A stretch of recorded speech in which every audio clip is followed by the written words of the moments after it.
Welcome back. Mallory Charette is with us, so we're talking about a walk for freedom.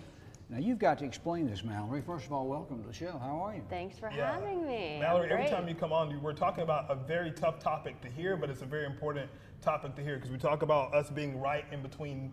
We're a growing city, but of course, we're right in between two major areas with Charlotte and Atlanta. And sex trafficking and trafficking in general is a huge issue and a huge problem, and that's what your awareness is about. Yep.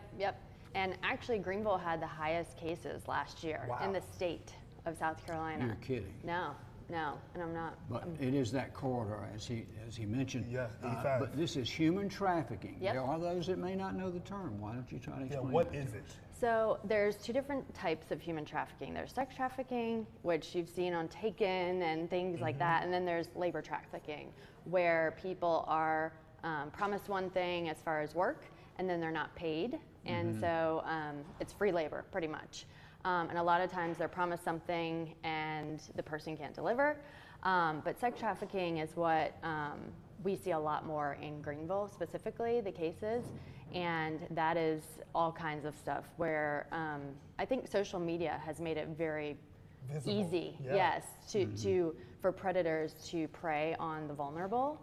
And if we don't start talking about it, then we can't prevent it from happening. And there's a lot of training that has to happen too. Like if you're in a restaurant and you see someone that maybe something odd is going on, so you got to be open to those cues. But it takes a lot of training to even think about trafficking as a possible thing that's going on. So this walk that you guys are doing on the 14th is to raise awareness about that, to get people educated about it, so they can spot it and maybe help someone out of that situation. So what can we do right now? Obviously, we can register for that race that's happening at Trailblazer Park. But what are some of the other things that you need from us? Just talking about it. Talk to your kids. Talk to people. You know, attending these types of events. It happens in over 80 countries across the globe. This walk does. Yeah. And what that shows to people is that we need to talk about it. And so I always say, talk to your kids as soon as you feel comfortable talking to them. Talk to your family, anybody. About what to look for, and if you see something, you need to say something. Yeah. Now, the October 14th walk in TR, it's not so much a fundraiser as an awareness thing. Correct. We walk in a straight line, 10 to 2, I believe it is. 10 to 12, yep. 10 to 12, and we carry placards if we can make some of those. Well, we bring signs for you. You can have one or not, but and we hand out flyers about what human trafficking is.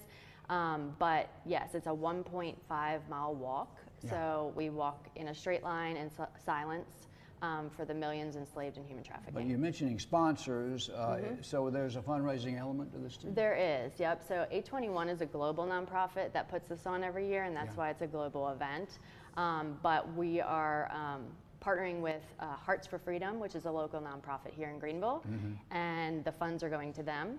And the Upstate Human Trafficking Task Force as well. So it's important, if you're a sponsor, you're a business, and you want to put your name on something that's going to make a difference here in our community, like Mallory said, the Upstate was a big player in the trafficking, story. So, and one of the placards I saw that was, kind of astounding is 99% of victims are never rescued. Yep. I mean, if that doesn't hit you in the stomach, nothing will. So a lot of these young people, I think it's predominantly women, right? For some of this, they're brainwashed. I mean, they don't really know what's happening totally.